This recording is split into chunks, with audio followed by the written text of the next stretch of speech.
பரலோக பிதாவே, நன்றியோடு நாங்கள் உம்மை துதிக்கிறோம், உம்மை ஸ்தோத்திரித்து மகிமைப்படுத்துகிறோம். கடந்த 10 மாதங்களாக நீர் எங்கள் ஒவ்வொருவரையும் ஏந்தி சுமந்து தப்பித்து பாதுகாத்து பராமரித்து போஷித்து காப்பாற்றி அரவணைத்து நீ நடத்தி வந்த எல்லா வழிகளையும் நினைத்து இந்த நாளிலும் உமக்கு நன்றி ஸ்தோத்திர பலிகளை செலுத்த நீ செய்த எல்லா நன்மைகளுக்காக துதிக்கிறோம். கடந்து வந்த பாதைகளெல்லாம் நாங்கள் திரும்பி பார்க்கிறோம். நீர் எங்களோடு இருந்து எங்களை நடத்தினதுக்காக நன்றி அப்பா. மெய்யாகவே நீர் எங்களை நேசிக்கிறீர், அதுக்காக துதிக்கிறோம்.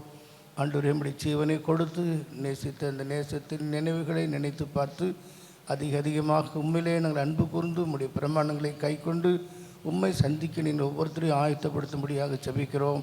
இந்த புதிய மாதத்திற்காக, புதிய நாடுக்காக, புதிய வாக்குத்தத்த வசனங்களுக்காக நன்றி ராஜா. உம்மை ஸ்தோத்திரம்.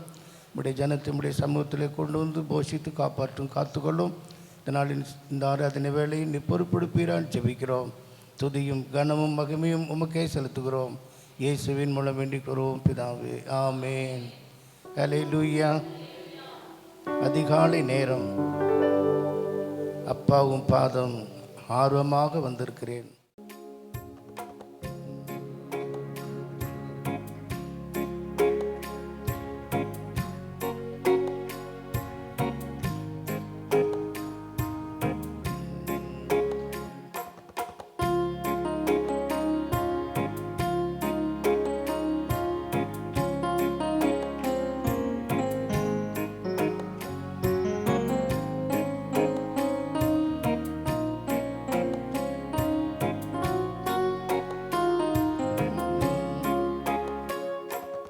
அதிகாலை நேரம் அப்பாவும் பாதம் ஆர்வமாய் வந்திருக்கிறேன். ஓம் நாமம் சொல்லி ஓய்வின்றி பாடி உள்ளம் மகிழ்ந்திருப்பேன். அரசாளும் தெய்வம் அப்பாவும் பாதம் ஆர்வமாய் வந்திருக்கிறேன். நாம சொல்லி ஓய்வென்றி பாடி உள்ளம் மகிழ்ந்திருப்பேன். கூக்குரல் கேட்பவரே நன்றி நன்றி ஐயா. கூக்குரல் கேட்பவரே நன்றி நன்றி ஐயா. குறைகளை தேய்ப்பவரே நன்றி நன்றி ஐயா. குறைகளை தேய்ப்பவரே நன்றி நன்றி ஐயா. அதிகாலை நேரம் அப்பாவும் பாதம் ஆர்வமாய் வந்திருக்கிறேன். ஓம் நாமம் சொல்லி ஓய்வென்றி பாடி மகிழ்ந்திருப்பேன். அரசாளும் தெய்வம் அப்பாவும் பாதம் ஆர்வமாய் வந்திருக்கிறேன். ஓம் நாமம் சொல்லி ஓய்வென்றி பாடி உள்ளம் மகிழ்ந்திருப்பேன்.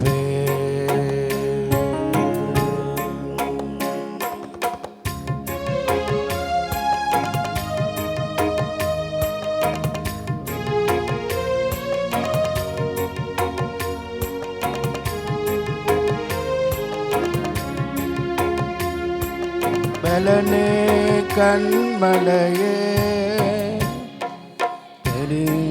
நன்றி ஐயா. ஓ பலனே கண்மலையே நன்றி நன்றி ஐயா. பெரியவரே என்னுயிரே நன்றி நன்றி ஐயா. பெரியவரே என்னுயிரே நன்றி நன்றி ஐயா. நினைவெல்லாம் அறிபவரே ஐயா, நினைவெல்லாம் அறிபவரே, நன்றி நன்றி ஐயா, நிம்மதி தருபவரே, நன்றி நன்றி ஐயா, நிம்மதி தருபவரே, நன்றி நன்றி ஐயா. அதிகாலை நேரம் அப்பாவும் பாதம் ஆர்வமாய் வந்திருக்கிறேன், பாதம் சொல்லி பாடி உள்ளம் மகிழ்ந்திருப்பேன். அரசாளும் தெய்வம் அப்பாவும் பாதம் ஆர்வமாய் வந்திருக்கிறேன், நாமம் சொல்லி ஓய்வென்று பாடி உள்ளம் மகிழ்ந்திருப்பேன்.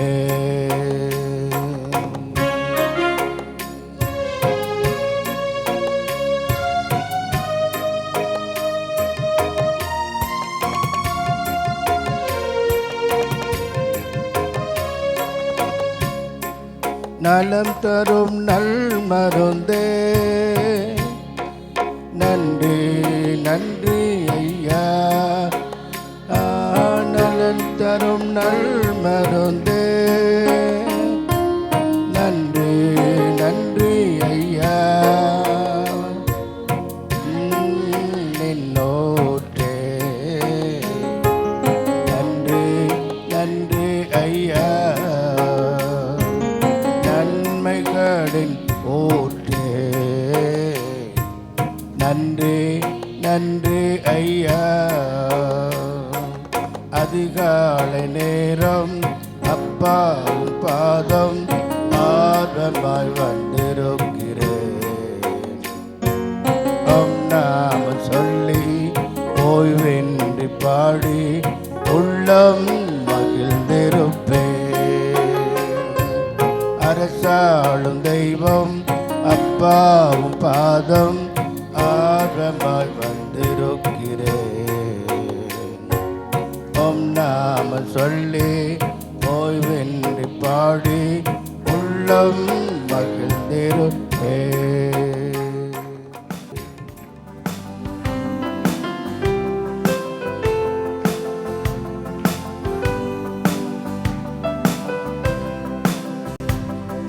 பசுமையான புல்வெளியில் படுக்க வைப்பவரே, அமைதியான தண்ணீரன் அழைத்துச் செல்பவரே, நோயில்லாத சுகவாழ்வு எனக்கு தந்தவரே, கரம் பிடித்து கடன் எல்லாம் நடத்திச் செல்பவரே, என் மேய்ப்பரே நல்லாயனே, எனக்கொன்றும் குறையில்லப்பா,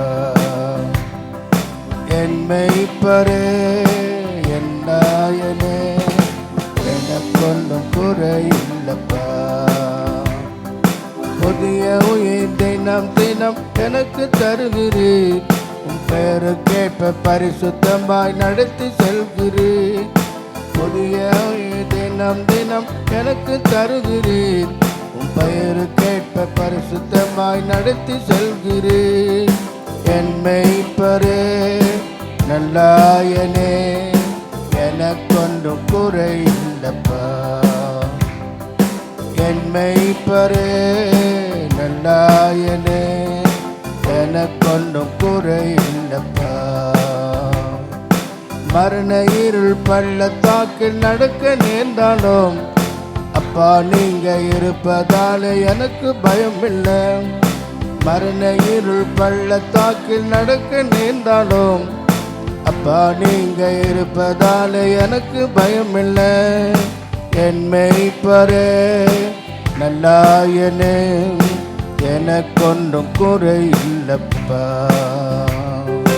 என் மேய்ப்பரே நல்லாயனே, எனக்கொன்றும் குறையில்லப்பா. பசுமையான புல்வெளியில் படுக்க வைப்பவரே, அமைதியான தண்ணீரை அழைத்து செல்பவரே, நோயில்லாத சுகவாழ்வு எனக்கு தந்தவரே, கடன் இல்லாமல் நடத்தி செல்பவரே, என் மேய்ப்பரே நல்லாயனே, எனக்கொன்றும் குறை இல்லப்பா. என் மேய்ப்பரே நல்லாயனே, எனக்கொன்றும் குறை இல்லப்பா.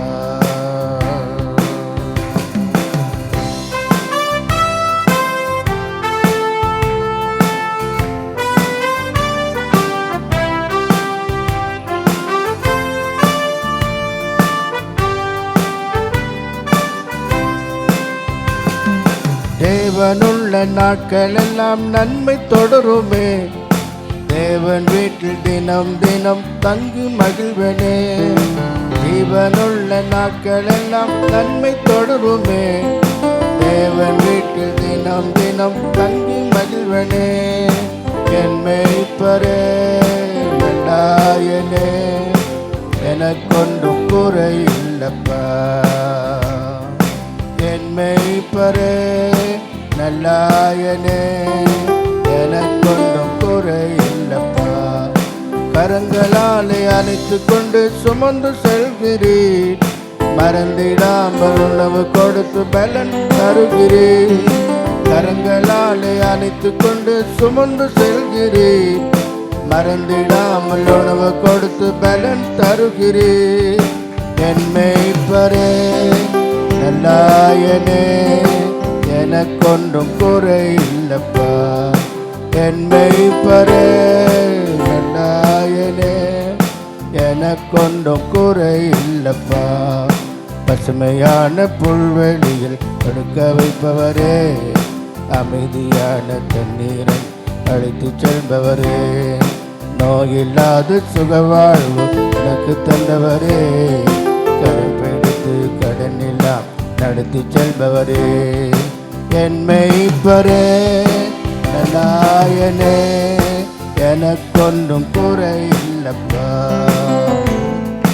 என் மேய்ப்பரே நல்லாயனே, எனக்கொன்றும் குறை இல்லப்பா. என் மேய்ப்பரே நல்லாயனே, எனக்கொன்றும் குறை இல்லப்பா.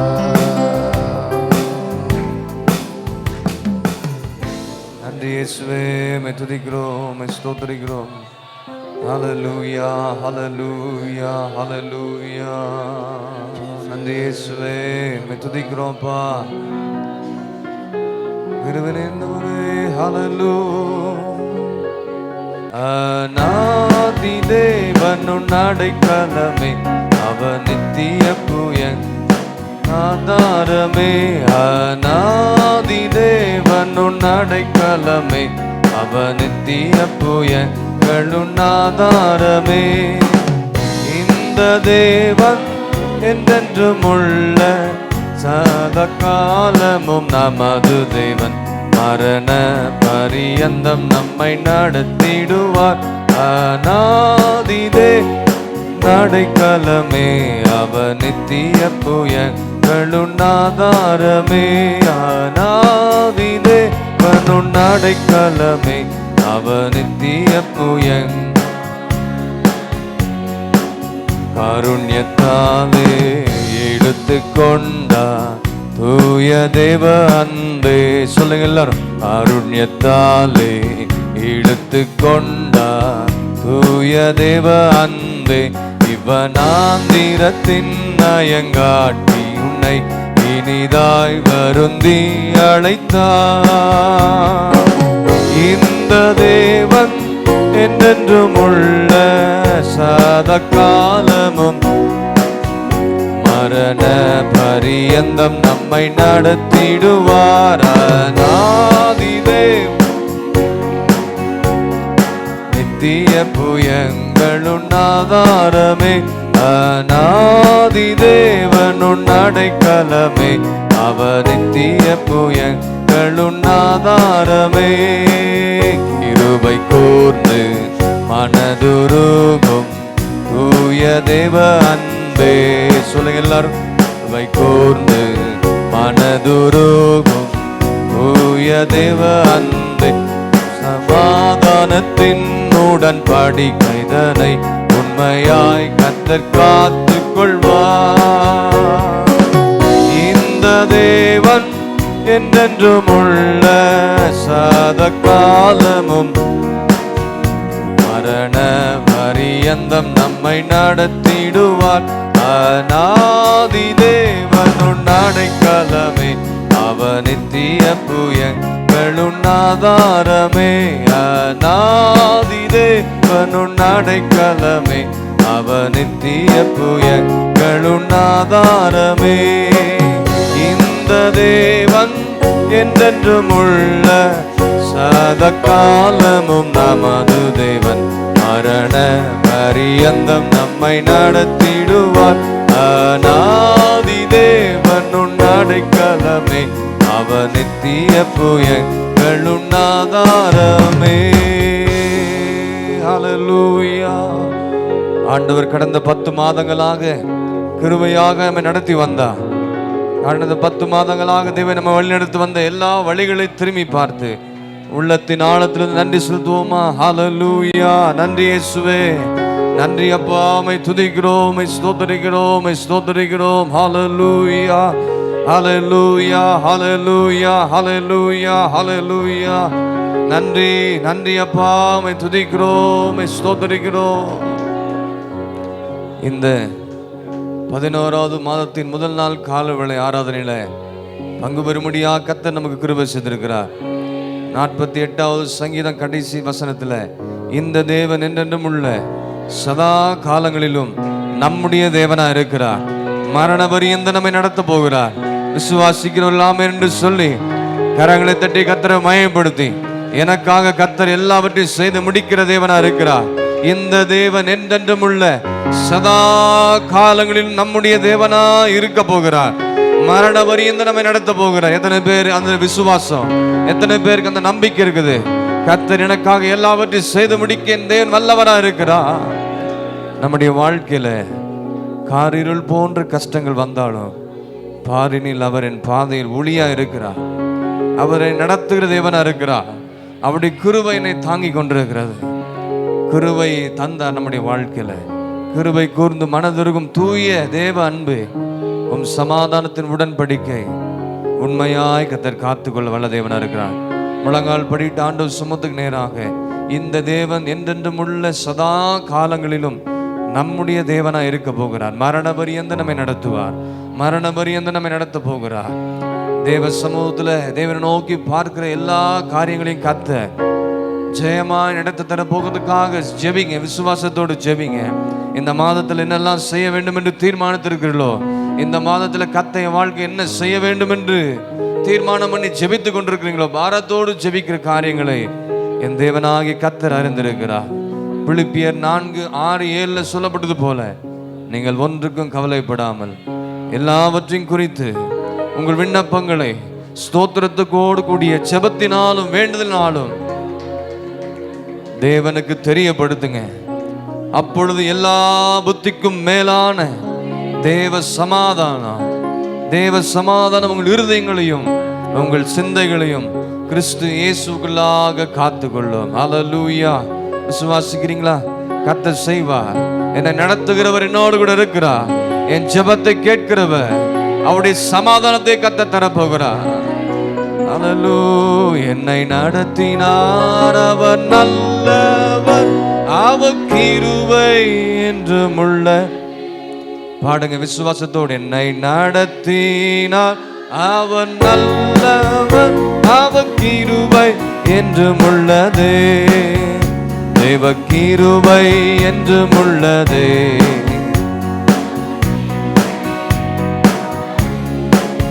அவரை போற்றி துதித்து பாடி அல்லேலூயா என்றார் பரிப்போ. அவரை போற்றி துதித்து பாடி அல்லேலூயா என்றார் பரிப்போ. சத்துரு சேனை தொடர்ந்து பக்தனாம் தாவீதின் தேவன் நமக்கு. சத்துரு சேனை தொடர்ந்து சூழ்கையில் பக்தனாம் தாவீதின் முன் சென்றாரே அவர் நல்லவர், அவர் கிருபை. பாடாதவங்க பாடுங்க, வாயில திறந்து எல்லாரும். அவர் நல்லவர், அவர் கிருபை என்றும் உள்ளதே, தேவ கிருபை. இந்த மாதம் ஆண்டுடைய கிருபை நம்மை நடத்தும். அவருடைய கிருபை இல்லைன்னா ஒண்ணுமே இல்லை. தாழ்மையோடு ஆண்டவர் சமூகத்துல கர்த்தரை ஆராதித்து தொழுது கொள்ளுங்க. கிருபையினால் நம்ம நிரப்புவார்.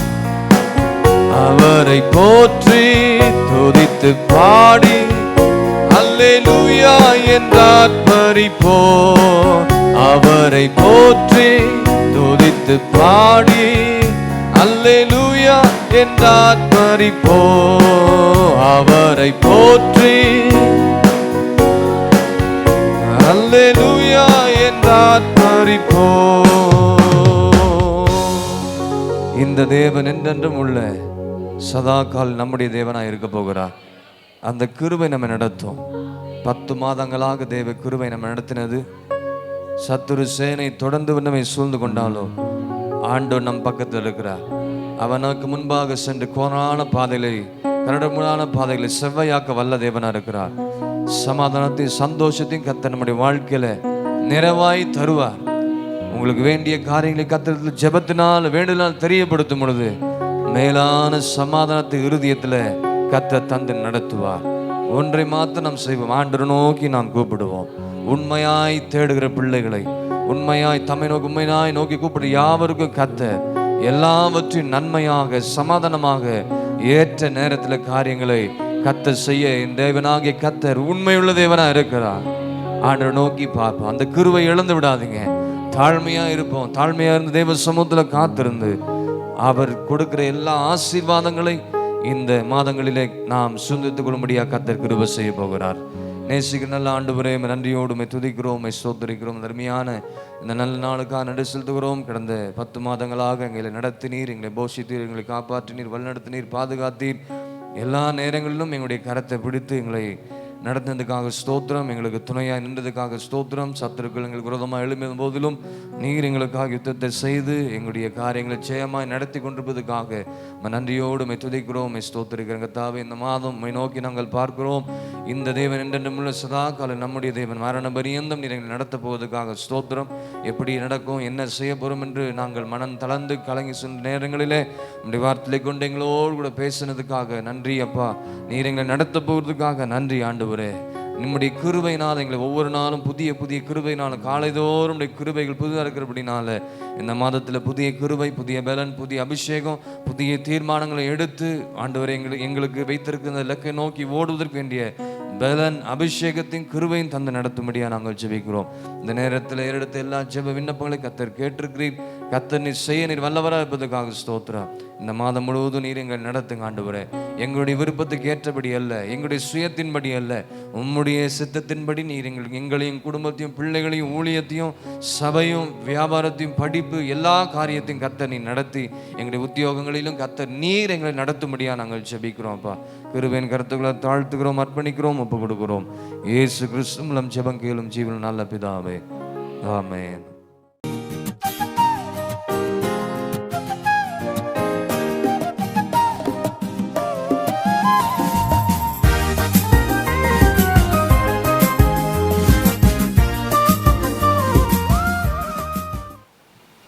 ஆண்டவருடைய பரிசுத்த நாமத்திற்கு மகிமை உண்டாவதாக.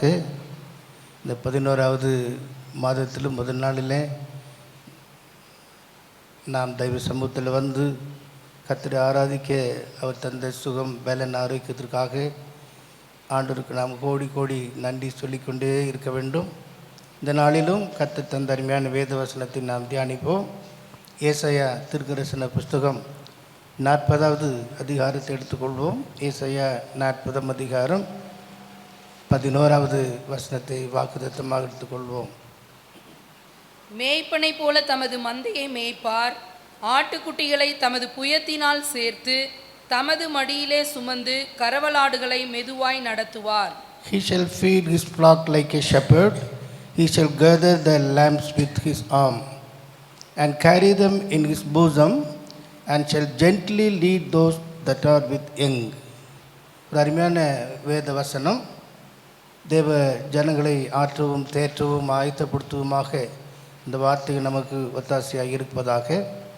ஏசாயா 40ஆம் அதிகாரம் முதல் 66ஆம் அதிகாரம் வரை உள்ள பகுதிகளை நாம் தியானித்து வாசித்து அதை நாம் பார்க்கும்போது எவ்விதமாக பத்முத்தீவிலே யோவான் அப்போஸ்தலன் இருந்த நாட்களிலே கிறிஸ்துவை பற்றியும் சபைகளை பற்றியும் வருங்காரியங்களை பற்றியும் நித்தியத்தை பற்றியும் உள்ள பல வெளிப்படுத்தல்களை பெற்ற அந்த ஒரு பகுதி தான் வெளிப்படுத்தின விசேஷம் என்பதை நாம் பார்க்கிறது போலவே இந்த 40ஆவது அதிகாரம் முதல் 66ஆம் அதிகாரம் வரை உள்ள இந்த பகுதியில் நாம் தியானித்து பார்ப்போம் என்றால் சொல்லப்பட்டிருக்கிற ஒவ்வொரு காரியங்களும் தேவ ஜனங்களை ஆற்றவும்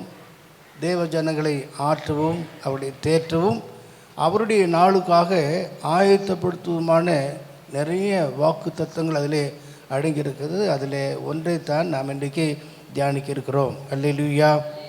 இதுக்கெல்லாமே காரணம் வேத வசனம்தான் மிக முக்கியமானது. அதை 40ஆம் அதிகாரத்தில் கீழே வாசித்து பார்த்தீங்கன்னா வசனமே முக்கியம். வசனத்தை குறித்து அங்கே சொல்லப்பட்டிருக்கிறது. புல் உலர்ந்து பூ உதிரும், ஜனமே புல், பூ உதிரும், நமது தேவனுடைய வசனம் என்றென்றைக்கும் நிற்கும். தேவனுடைய வசனம் என்றென்றைக்கும் நிற்கும். அது ஒரு நாளும் மாறி போவதில்லை. சில வேளை காலதாமதமானாலும் ஏற்ற வேளையில் எல்லாவற்றையும் அவருடைய வார்த்தை நிச்சயமாக செய்து முடிக்கும் என்பதில் நாம் நம்பிக்கையோடு இருக்க வேண்டும். அல்லேலூயா. தேவனுடைய வசனம்தான் நமக்கு மிக முக்கியம். இந்த வசனம் என்று சொல்லும்போதே நமக்கு முன் நிற்பது ஆண்டவராகிய இயேசு கிறிஸ்து தான். ஏனென்றால் அந்த வார்த்தை மாம்சமாக்கி கிருபையினாலும் சத்தியத்தினாலும் நிறைந்தவராக நமக்குள்ளே வாசம் பண்ணியிருக்கிறார். அந்த வார்த்தையை கொண்டு தான் சகலத்தையும் சர்வத்தையும் இதாகிய தேவன் சிருஷ்டித்தார் என்று சொல்லி எபிரேயர் 1ஆம் அதிகாரத்தில் நாம் பார்க்கிறோம். ஆகவே நம்முடைய வாழ்க்கையில் எப்போதும் வேத வசனத்தை மையமாக கொண்டு நாம் தேவ சித்தத்தை செய்வோம் என்றால், எந்த ஒரு காரியத்தை செய்வோம் என்றால் அந்த வார்த்தை ஒரு நாளும் ஒருபோதும் தவறி போவதே இல்லை என்பதை நாம் அறிந்து கொள்ள வேண்டும்.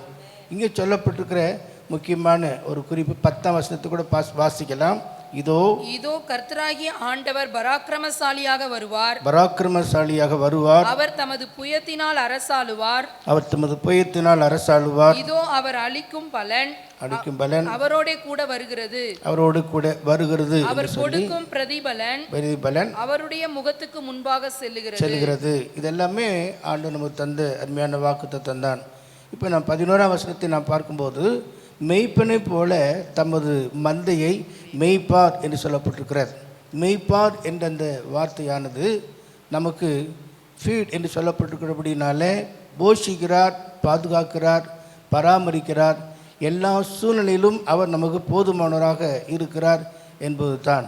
ஒரு காலத்தில் நாம் எல்லாரும் காணாமல் போன ஆடுகளைப் போல வழி தப்பி அவனவன் வழியில் இருந்தோம். ஆனால் ஊரிலே ஒருவனும் வம்சத்துக்கு 2 பேருமாக அங்கொன்றும் இங்கொன்றுமாக ஆண்டவர் நம்மை பிரித்தெடுத்து நம்ம எல்லாரையும் ஒரு மந்தைக்குள்ளே கொண்டு வந்து சேர்த்துருக்கிறார் என்றால் நாம் எவ்வளோ பெரிய பாக்கியசாலிகள். ஆமேன்.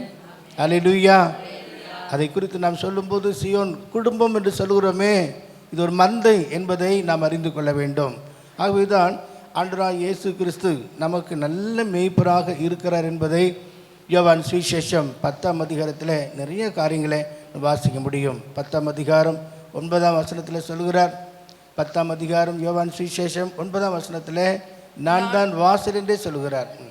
நானே வாசல். என் வழியாய் ஒருவன் வழியாக ஒருவன் உட்பிரவேசித்தால் அவன் ரட்சிக்கப்படுவான். அவன் உள்ளும் புறம்பும் சென்று மேய்ச்சலை கண்டடைவான். ரட்சிப்பு மாத்திரமல்ல, ஆண்டவராகிய இயேசு கிறிஸ்துவினுடைய அந்த தெய்வீக சுபாவத்துக்கு உள்ளே நாம் உள்ளும் புறமும் சென்று நல்ல மேய்ச்சலை கண்டடைய, நல்ல மேய்ச்சலை புஷ்டியும் கொழுமையுமாக வளர, திடனுள்ள சாட்சியாய் கர்த்தருக்காக ஜீவிக்க அவர் நம்மை நடத்துகிறாய் இருக்கிறார். 11ஆம் வசனத்தையும் கூட நாம் படிக்கலாம்.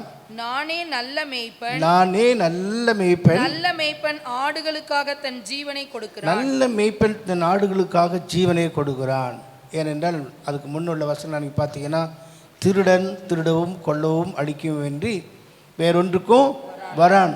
நானும் ஆடுகளுக்கு ஜீவன் கொடுக்கவும் அந்த ஜீவன் பாருங்க நம்முடைய ஜீவன் கொடுப்பது மட்டுமல்ல, நமக்குள்ளே அந்த ஜீவன் பரிபூரணம் அடையத்தக்கதாக கடைசி வரைக்கும் நாம் பாடினது போல மரண பரியந்தம் அவர் நம்மை நடத்த வல்லவராக இருக்கிறார். அது பொதுவாக சொல்லுவாங்க, அன்டில் டெத் அல்ல அன்டு டெத்து, அன்டு டெத் அல்ல அன்டில் டெத்து. அதாவது மரண பரியந்தம் அல்ல, மரணத்திலும் கூட நம்மை அவர் சரியான வழியிலே நம்மை நடத்தி தம்முடைய மகிமையிலே கொண்டு போய் சேர்ப்பார் என்பதுதான் சரியான ஒரு கருத்தாக இருக்கிறது. ஆகவே நாம் எல்லாரும் அவருடைய ஆடுகளைப் போல இருந்து நல்ல மேய்ப்பனாக இருக்கிற ஆண்டவர் இயேசு கிறிஸ்துவின் கீழே நாம் இருக்கும்போது நிச்சயமாக எப்படி நான் வாசித்தது போல மேய்ப்பனைப் போல தமது மந்தையை மேய்ப்பார் என்று சொல்லப்பட்டிருக்கிறபடி நம்மை மேய்ப்பார். அவருக்குள்ளான கைக்குள்ளான ஆடுகளாக இருக்க கடமைப்பட்டு இருக்கிறோம். 100வது சங்கீதம் நீங்கள் 3வது வசனத்தை நாம் பார்ப்போம் என்றால், 3வது சங்கீதம் 3வது வசனம், கர்த்தரே தேவன் என்று அறியுங்கள், கர்த்தரே தேவன் என்று அறியுங்கள், நாம் அல்ல அவரே நம்மை உண்டாக்கினார், நாம் அவர் ஜனங்களும், நாம் அவருடைய ஜனங்களும், அவர் மேய்ச்சலின் ஆடுகளுமாய் இருக்கிறோம், அவருடைய மேய்ச்சலின் ஆடுகளுமாக இருக்கிறோம் என்பது எவ்வளவு பெரிய ஸ்லாக்கியத்தை பெற்றுக்கொண்ட ஜனமாக நாம் இருக்கிறோம். அவருடைய மேய்ச்சலின் ஆடுகளாக, அவருடைய மந்தைக்குள்ளான ஆடுகளாக இருப்பது என்று சொல்வது நமக்கு கிடைத்த ஒரு பெரிய சிலாக்கியம் பாக்கியமாக இருக்கிறது. ஆகவே அவருடைய மேய்ச்சலின் ஆடுகளாக நம்ம எப்போதும் ஒப்பு கொடுக்கும்போது அவர் பசுமையான புல்வெளியிலே, நாம் பாடினது போல பசுமையான புல்வெளியிலே படுக்க வைப்பவரே என்றெல்லாம் பாடணும், என் மேய்ப்பரே என் நல்ல ஐயனே என்றெல்லாம். ஆகவே அதே போல் 95வது சங்கீதம் 7வது வசனத்தில் நம்ம படிக்கும்போது நல்ல மேய்ச்சலின் ஆடுகளுமாக இருப்பது மட்டுமல்ல, அவருடைய கைக்குள்ளான அவருடைய நடத்திப்பின் கீழே, அவருடைய பாதுகாப்பின் கீழே, பராமரிப்பின் கீழே நம்மை நடத்துகிறதாக 95:7. அவர் நம்முடைய தேவன், நாம் அவர் மேய்ச்சலின் ஜனங்களும், பாருங்க, நாம் அவருடைய மேய்ச்சலின் ஜனங்களும், அவர் கைக்குள்ளான ஆடுகளுமாமே என்று சொல்லும்போது கைக்கு வெளியே, நடத்திப்பின் வெளியே, அல்லது தொழுவத்திற்கு வெளியே, மந்தைக்கு வெளியே, இல்லையா?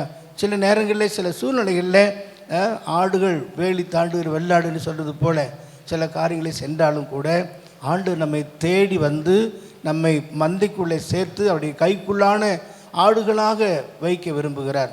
ஆகவே அவருடைய மேய்ச்சலின் ஆடுகளாக மாத்திரமல்ல, அவருடைய கைக்குள்ளான ஆடுகளாக நாம் இருக்கும்போது அவருடைய நடத்திப்பின் கீழே, அவருடைய வார்த்தைக்கு கீழ்ப்படிந்து, அவருடைய சத்தியத்திற்கு கீழ்ப்படிந்து, அவர் நமக்கு ஆலோசனை சொல்கிற அந்த ஆலோசனைக்கு கீழ்ப்படிந்து நாம் அடங்கி நடக்கும்போது நிச்சயமாகவே ஏற்ற காலத்தில் அவர் நம்மை உயர்த்த வல்லவராக இருக்கிறார். அல்லேலூயா. ஆகவே தான் 1 பேதுரு 2ஆம் அதிகாரம் 25ஆம் வசனத்தை நாம் வாசிக்கும்போது, சிதறுண்ட ஆடுகளைப் போல சில வேளை நாம் போகக்கூடும், சிதறுண்ட வழி தெரியாத ஆடுகளைப் போல நாம் சிதறிந்து போகக்கூடும், ஆனாலும் கர்த்தர் திரும்பவும் மந்தைக்குள்ளே கொண்டு வருகிறார். 1 பேதுரு 2:25. சிதறுண்ட ஆடுகளைப் போல் இருந்தீர்கள், சிதறுண்ட ஆடுகளைப் போல இருந்தீங்க, இப்பொழுதோ உங்கள் ஆத்துமாக்களுக்கு மேய்ப்பரும், நம்முடைய ஆத்துமாக்களுக்கு அவர் மேய்ப்பரும் கண்காணியுமானவரிடத்தில் திருப்பப்பட்டிருக்கிறீர்கள் என்று சொல்லும்போது நமக்கு தெரியும், வேறு வழியா போய்கொண்டு தவறி போன சின்னர்கள் உண்டு, அங்கிருந்து அவர் திரும்ப கொண்டு வந்து சேர்க்கிறவர் என்பதை நாம் பார்க்கிறோம். அவர் நமக்கு மெய்ப்பராக மாத்திரமல்ல, கண்காணியாக இருக்கிறார். ஆகவே தான் நம்ம எபிரேயர் 3:1 நாம் பார்க்கிறோம். எபிரேயர் 3:1 நாம் சொல்லப்பட்டிருக்கிற வார்த்தை என்னவென்றால், இப்படி இருக்க பரம அழைப்புக்கு பங்குள்ளவர்களாகிய, இப்படி இருக்க பரம அழைப்புக்கு பங்குள்ளவர்களாகிய பரிசுத்த சகோதரரே, நாம் அறிக்கை பண்ணுகிற அப்போஸ்தலரும் பிரதான ஆசாரியருமாய் இருக்கிற கிறிஸ்து இயேசுவை கவனித்து பார்க்க வேண்டும். நாம் அறிக்கை பண்ணுகிற அப்போஸ்தலரும் பிரதான ஆசாரியருமாய் இருக்கிற கிறிஸ்து இயேசுவை கவனித்து பாருங்கள். கவனித்து பாருங்கள் என்பது மிக முக்கியம். Look and Jesus. அவரையே நாம் நோக்கி பார்த்து அவருக்குள்ளே இருக்கிற காரியங்களை அறிந்து கொண்டு அதன்படி நடக்க கடமைப்பட்டு இருக்கிறோம். நமக்கு முன் மாதிரி யார் என்று சொன்னால் ஆண்டவராய் இயேசு கிறிஸ்து தான். ஆகவே அவரை முன்வைத்து நாம் ஓடும்போது, அவரை முன்வைத்து எந்த காரியத்தையும் செய்யும்போது கர்த்தர் நிச்சயமாக அதில் வெற்றியை கொடுப்பார். அதில் ஒரு தோல்வியும் நாம் பார்க்கவே முடியாது. தாவீதினுடைய வாழ்க்கையில் ஏற்பட்ட நெருக்கங்கள், தாவீதின் வாழ்க்கையில் ஏற்பட்ட சோதனைகள், பாடுகள் எவ்வளவு என்பதெல்லாம் அவருடைய வாழ்க்கை வரலாறில் என்ன படிக்கும்போது விளங்கிக் கொள்கிறோம். ஆனாலும் அவருடைய அறிக்கை 23ஆம் சங்கீதத்தில் நிறைவாக இருக்கிறதை நாம் பார்க்கிறோம் இல்லையா? கர்த்தர் என் மேய்ப்பராயிருக்கிறார். சிறு பிள்ளைகளுக்கு கூட நாம் சொல்லிக் கொடுக்குறோம். ஆனால் அதனுடைய கருத்துக்களை நாம் விளங்கிக் கொள்வதில்லை. கர்த்தர் என் மேய்ப்பராக இருக்கிறார், நான் தாழ்ச்சி அடையேன். பாருங்க, அவர் என் கர்த்தர் என் மேய்ப்பராய் இருக்கிறார், நான் தாழ்ச்சி அடையேன். அவர் என்னை புல்லுள்ள இடங்களில் மேய்த்து அமர்ந்த தண்ணீர்கள் அண்டியில் என்னை கொண்டு போய் விடுகிறார். பாருங்கள், கர்த்தர் என் மேய்ப்பராக இருக்கிறார். The Lord is my shepherd, I shall not want. என்னுடைய எல்லா தேவைகளுக்கும் கர்த்தர் போதுமானவராக இருக்கிறார். He leadeth beside the still waters. அமைதலான தண்ணீர் அண்டை கொண்டு போய் விடுகிறார் என்பதெல்லாம் நம்முடைய ரட்சிப்பை குறித்தும், நாம் வளர வேண்டிய காரியத்தை குறித்தும், பெற்றுக்கொள்ள வேண்டிய அபிஷேகத்தை குறித்தும் சொல்லப்பட்டிருக்கிறது. அது மட்டுமல்ல, அவருடைய வாழ்க்கையில் ஏற்பட்ட எல்லா யுத்தங்களிலும், எல்லா போராட்டங்களிலும் வாசிக்கிற ஒவ்வொரு வசனம் அப்படித்தான் சொல்லப்பட்டிருக்கிற. மரண இருளின் பள்ளத்தாக்களை நடந்தாலும் பொல்லாப்புக்கு பயப்படேன், தேவரீர் அந்த அறிக்கை, தேவரீர் என்னோடு கூட இருக்கிறீர் என்ற அந்த நம்பிக்கை நமக்கு எப்போது இருக்க வேண்டும். ஏனென்றால் அவர் மெய்ப்பனை போல நம்மை ஆடுகளை மெய்ப்பனை போல நம்ம மேய்க்கிறவராக இருக்கிறார். அவருடைய மேய்ச்சலின் ஆடுகளாக, கைக்குள்ளான ஆடுகளாக, மந்தைக்குள் இருக்கிற ஆடுகளாக நாம் எப்போதும் அவருடைய சித்தத்தை நாம் செய்யும்போது, அந்த சங்கீதம் 23 கடைசியில் சொல்லப்பட்டிருக்கிறது, நீடித்த நாட்களாக. பாருங்கள், கடைசி வரைக்கும் அவர் நமக்கு போதுமானவராக இருக்கிறார் என்பதுதான் ஒரு மகிமையான, ஒரு ஆசீர்வாதமான வார்த்தையாக இருக்கிறது. ஆகவே தான் பேதுருவில் நாம் வாசிக்கிறோம், பிரதான மெய்ப்பர் வெளிப்படும் போது அதை நாம் கலிகூர்ந்து மகிழ்ந்து இருக்கும்படிக்கு மகிமையுள்ள வாடாத கிரீடத்தை அவர் நமக்கு தருகிறார். 3ஆம் அதிகாரம் 5ஆம் வசனமா படிங்க. அது இல்லை, பிரதான மெய்ப்பர் வெளிப்படும் போது வாடாத மகிமையான கிரீடத்தை அவர் நமக்கு வைத்திருக்கிறார்.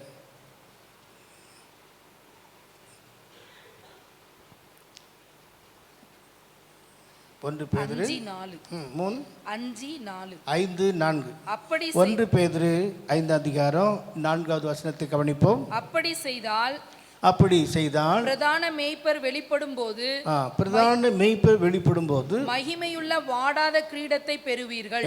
ஆகவே அவருடைய கைக்குள்ளான மேய்ச்சலில் இருக்கிற ஆடுகளாக நாம் இருந்து, நல்ல ஒரு கண்காணிப்பை நாம் செய்து, கண்காணிப்பின் கீழே இருந்து நாம் வளரும்போது, அப்படி செய்தால் பிரதான மேய்ப்பர் வெளிப்படும் போது, நம்முடைய ஆண்டவராகிய இயேசு கிறிஸ்து பிரதான மேய்ப்பராக இருக்கிறார்.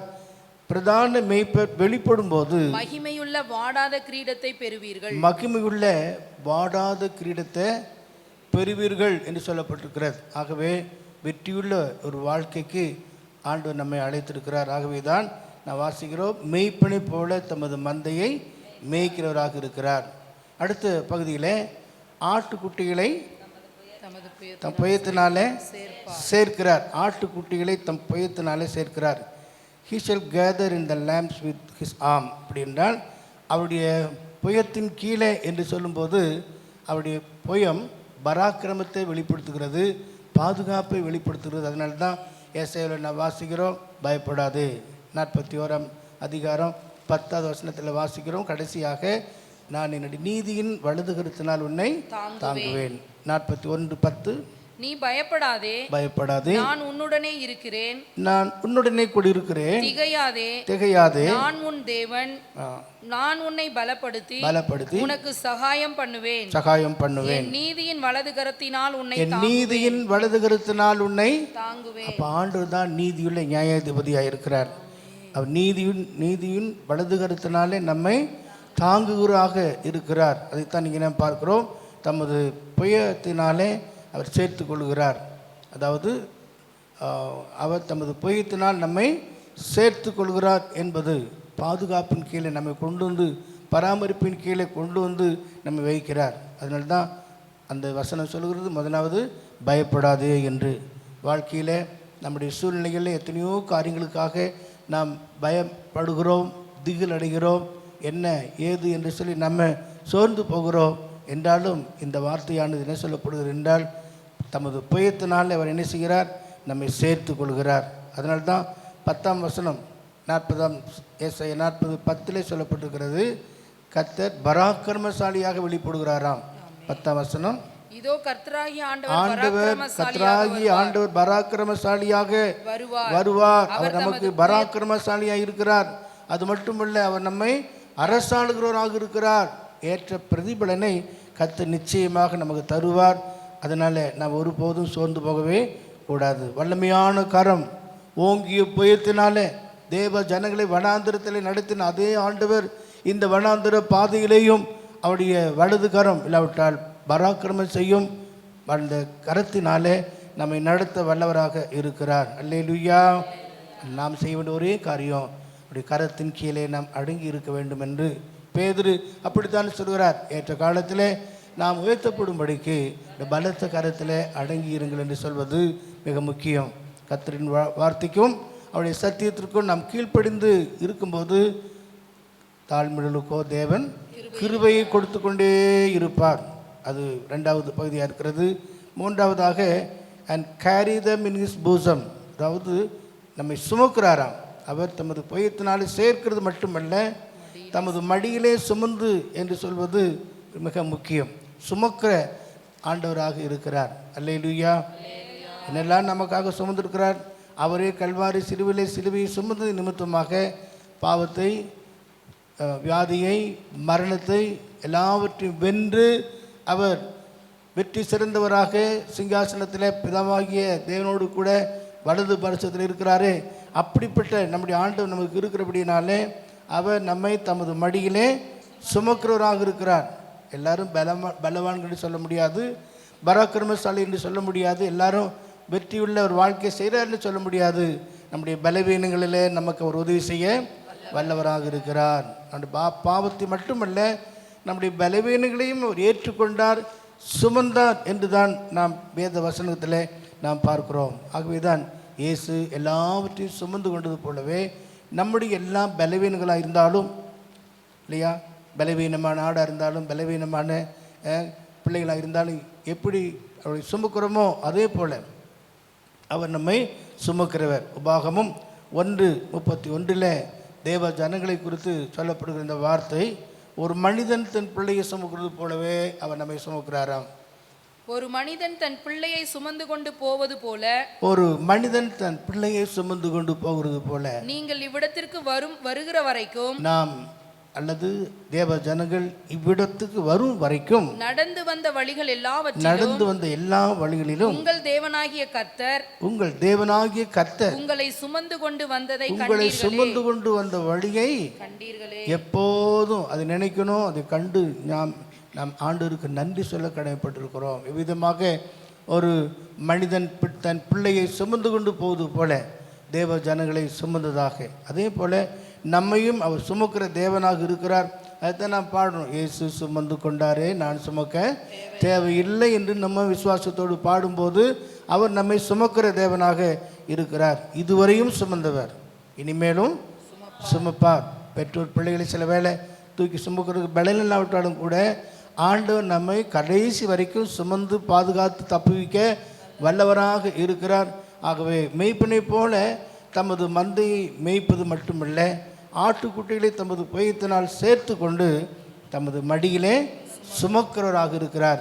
இறுதியாக நாம் பார்க்கிறோம், கரவலாடுகளை மெதுவாக நடத்துகிறார். கரவலாடுகளை மெதுவாக நடத்துகிறார் என்று சொல்லும்போது நமக்கு யார் ஞாபகம் வருகிறது? யாக்கோப்பு ஞாபகத்தில் வருகிறது. யாக்கோப்பு ஆடுகளை மந்தையை மேய்த்து கொண்டு நடத்தி கொண்டு போகிறதுக்கும் ஏசா தன் மந்தையை நடத்தி கொண்டு போகிறதுக்கும் உள்ள பெரிய ஒரு வித்தியாசத்தை ஆதியாகமம் 33வது அதிகாரம் 13-14 வசனத்திலே வாசிக்கிறோம். ஏசாவை யாக்கோப்பு சந்தித்து ஒருவருக்கொருவர் ஒப்புரவாகி அந்த தெய்வீகமான அன்பை பரிமாறிக்கொண்டு பிற்பாடு ஒருவருக்கொருவர் பிரயாணத்தை தொடரும்போது அங்கே சொல்லப்பட்ட அந்த வார்த்தை தான் 33, 13, 14. அதற்கு அவன், பிள்ளைகள் இளம் பிள்ளைகள் என்றும் கறவையான ஆடு மாடுகள் என்னிடத்தில் இருக்கிறது என்றும் என் ஆண்டவனுக்கு தெரியும். அவைகளை ஒரு நாளாவது துரிதமாய் ஓட்டினால் மந்தையெல்லாம் மாண்டு போம். என் ஆண்டவனாகிய நீர் உமது அடியானுக்கு முன்னே போம். நான் சேயிருக்கு என் ஆண்டவனிடத்தில் வரும் அளவும் எனக்கு முன் நடக்கிற மந்தைகளின் கால்நடைக்கும் பிள்ளைகளின் கால்நடைக்கும் தக்கதாக மெதுவாய் அவைகளை நடத்தி கொண்டு வருகிறேன் என்றான். கறவலாடுகளின் என்று அங்கே நாம் படிக்கிறோம். ஆங்கிலத்தில் my lord know that the children are tender and the flock and herds with young என்று சொல்லப்பட்டிருக்கிறது. ஆகவே இங்கே நாம் பார்க்கும்போது யாக்கோப்பு தன்னுடைய மந்தை மேய்க்கிற நடத்தி கொண்டு வந்த வழிகள் வித்தியாசமாக இருந்தது. அந்த வார்த்தை நாம் படிக்கும்போது மந்தை வேகமாக ஓட்டாதபடி கறவலாடுகளுக்காக இளம் ஆட்டுக்குட்டிகளுக்காக அந்த கால்நடைக்கு தக்கதாக அதை ஓட்ட வேண்டியதாக இருந்தது என்று சொல்லி யாக்கோப்பு சொல்வது போல இங்கே நாம் பார்க்கிறோம். கறவலாடுகளை அவர் என்ன செய்கிறாரு? மெதுவாக நடத்துகிறார். சில சூழ்நிலைகளில் இன்னும் நம்ம இளம் பிள்ளைகளைப் போல ஆவிக்குரிய ஜீவித்தில் வளராத சோர்ந்து போனவர்களைப் போல இருக்கும்போதெல்லாம் அவர் நமக்கு நம்மை பாதுகாக்கிறவராக இருக்கிறார். அதைத்தான் நீங்கள் பார்க்குறோம், மெதுவாக நடத்துகிறவர். சோதனை வராமல் போவது கூடாத காரியம். எல்லாருக்கும் சோதனை வருகிறது. ஆனால் அந்த சோதனையை நாம் தப்பித்து கொள்ள போக்கையும் வைத்திருக்கிறோம் என்பதை நாம் உணர்ந்து செயல்படணும். அதைத்தான் 1 கொரிந்தியர் 10ஆம் அதிகாரம் 13வது வசனத்திலே நாம் வாசிக்கிறோம். 1 கொரிந்தியர் 10ஆம் அதிகாரம் 13ஆம் வசனத்தில் மனிதர்களுக்கு நேரிடுகிற சோதனை எல்லாமே வேற சோதனை இல்லை. படிங்க. மனுஷருக்கு நேரிடுகிற சோதனையே அல்லாமல் வேறே சோதனை உங்களுக்கு நேரிடவில்லை. வேறே சோதனை உங்களுக்கு நேரிடவில்லை. அப்படி என்றால் எல்லாருக்கும் உள்ளது போல எத்தனையோ சோதனை பாடுகள் போல நமக்கும் ஒரு சோதனையாக இருக்கிறது என்று அர்த்தம். மனுஷருக்கு நேரிடுகிற சோதனை அல்லாமல் வேறே சோதனை உங்களுக்கு நேரிடவில்லை. தேவன் உண்மையுள்ளவராய் இருக்கிறார். தேவன் உண்மையுள்ளவராக இருக்கிறார். அவர் உங்களை அழைத்த தேவன் உண்மையுள்ளவர், அப்படியே செய்வார். உண்மையுள்ளவராக இருக்கிறார். உங்கள் திராணிக்கு மேலாக நீங்கள் சோதிக்கப்படுவதற்கு அவர் இடம் கொடுக்கவே மாட்டார். இடம் கொடாமல் சோதனையை தாங்கத்தக்கதாக சோதனையோடு கூட அதற்கு தப்பிக்கொள்ளும்படியான போக்கையும் உண்டாக்குவார். அதை அண்டர்லைன் பண்ணி வச்சுக்கோங்களேன். சோதனையோடு கூட அதை தப்பித்துக் கொள்ளும்படியான போக்கையும் உண்டாக்கி வைத்திருக்கிறார். ஆகவே இங்கே நாம் பார்க்கிறோம், மெதுவாக நடத்து என்று சொல்வது நாம் தளர்ந்து சோர்ந்து பின்வாங்கி அதேறியப்பட்டிருக்கிற நேரங்களில் எல்லாம் அவர் நம்மை மெதுவாக நடத்தி கொண்டு வந்து தம்முடைய மகிமையிலே சேர்க்க வல்லவராக இருக்கிறார். ஆகவே இந்த வேதவசன அடிப்படையில் மேய்ப்பனை போல தமது மந்தையை மேய்ப்பார். அவர் மேய்ப்பராக இருந்து மந்தையை மேய்க்கிறார், போஷிக்கிறார், பாதுகாக்கிறார், பராமரிக்கிறார். மட்டுமல்ல, தமது புயத்தினாலே சேர்க்கிறார், கூட்டி சேர்க்கிறார். தம்முடைய கரத்தில் நம்மை கூட்டி சேர்த்து கரத்தின் கீழ் இருக்கிற கைக்குள்ளான ஆடுகளாக வைத்து நம்மை பராமரிக்கிறார். அது மட்டுமல்ல, மடியிலே சுமக்கிறவராக இருக்கிறார். அப்படி என்றால் நம்மை நேசித்து நம்மை சுமந்து எல்லா சூழ்நிலையிலும் தப்பிவித்து காக்கிற ஒரு தேவன் நமக்கு உண்டு.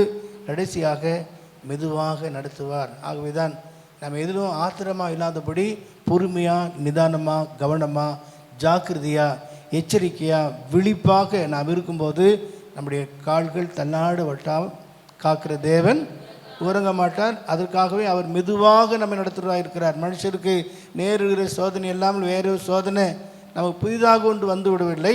ஆனால் அதை டீல் பண்ணுகிற விதம் தான் மிக முக்கியம். வேதம் சொல்கிறது, அதுக்கேற்ற போக்கையும் உண்டாக்குவார் என்றால் நமக்காக உண்டாக்கி வைத்திருக்கிறார். அதை நாம் விசுவாசிப்போம். இந்த வாக்குத்தத்தின் அடிப்படையில் தேவன் நம்மை இந்த மாதம் எல்லாம் நடத்துவாராக. கர்த்தரை நாம் ஸ்தோத்திரித்து மகிமைப்படுத்துவோம். என் மேய்ப்பராய் இயேசு இருக்கின்ற போது என் வாழ்விலே குறைகள் என்பது ஏது? எல்லாரும் எழுந்தின்று இந்த வார்த்தையை பாடி கர்த்தரை மகிமைப்படுத்துவோம். என் மேய்ப்பராய்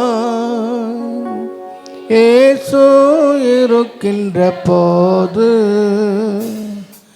என் வாழ்விலே குறைகள் என்பது ஏது?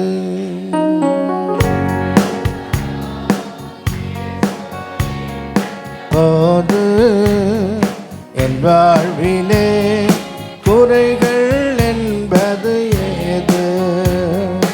என்னை பெறா இயேசு இருக்கின் விசுவாசத்தோடு பாடுவோம். என் வாழ்விலே குறைகள் என்பது ஏது? என்னை அவர் பூமியிலே என் நேரமோ நடத்திடும் போதினிலே ஆமே. என்னை அவர் பசும்புல் பூமியிலே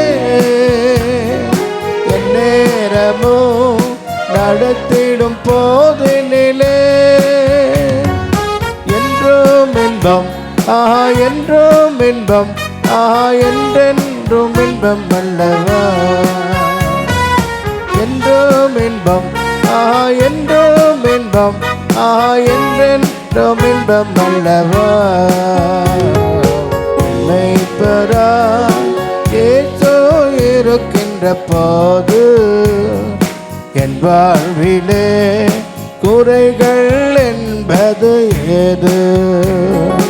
என் மெய்ப்பராய் இயேசு இருக்கின்ற போது என் வாழ்விலே குறைகள் என்பது ஏது? என் மெய்ப்பராய் இயேசு இருக்கின்ற போது என் வாழ்விலே குறைகள் என்பது ஏது? பிதாவே, நன்றியோடு நாங்கள் உம்மை துதிக்கிறோம், மெய் ஸ்தோத்திரித்து மையப்படுத்துகிறோம். நீர் எங்களுக்கு நல்ல மெய்ப்பராக, எங்களுக்காக ஜீவனை கொடுத்து நேசித்த போஷித்த மெய்ப்பராக இருக்கிறதுக்காக நன்றி செலுத்துகிறோம். உம்முடைய பயத்தினால் எங்களை கூட்டி சேர்த்து சிதறுண்டு அலைந்து கொண்டிருந்த மெய்ப்பனில்லாத ஆடுகளைப் போலிருந்த எங்களை ஆண்டவரே நீ கூட்டி சேர்த்து உம்முடைய மடியிலே சுமந்து எங்களை மெதுவாக நடத்தி கொண்டிருக்கிறதுக்காக ஸ்தோத்திரம்.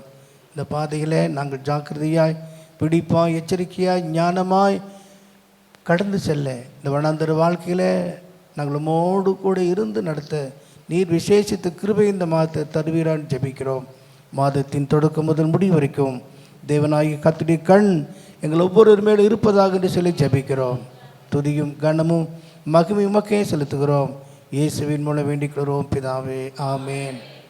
என் ஆத்துமாவே கர்த்தரை ஸ்தோத்ரி, என் முழு உள்ளமே அவருடைய பரிசுத்த நாமத்தை ஸ்தோத்ரி. என் ஆத்துமாவே கர்த்தரை ஸ்தோத்ரி, அவர் செய்த சகல உபகாரங்களையும் மறவாதே. ஆமேன். நம்முடைய கர்த்தராகிய இயேசு கிறிஸ்துவின் கிருபையும் பிதாவாகிய தேவனுடைய அன்பும் பரிசுத்த ஐக்கியமும் இன்றும் என்றும் சதா காலங்களிலும் நம் அனைவரோடும் கூடவே இருப்பதாக. ஆமேன். அல்லேலூயா. கர்த்தருடைய ஆசீர்வதிப்பாராக.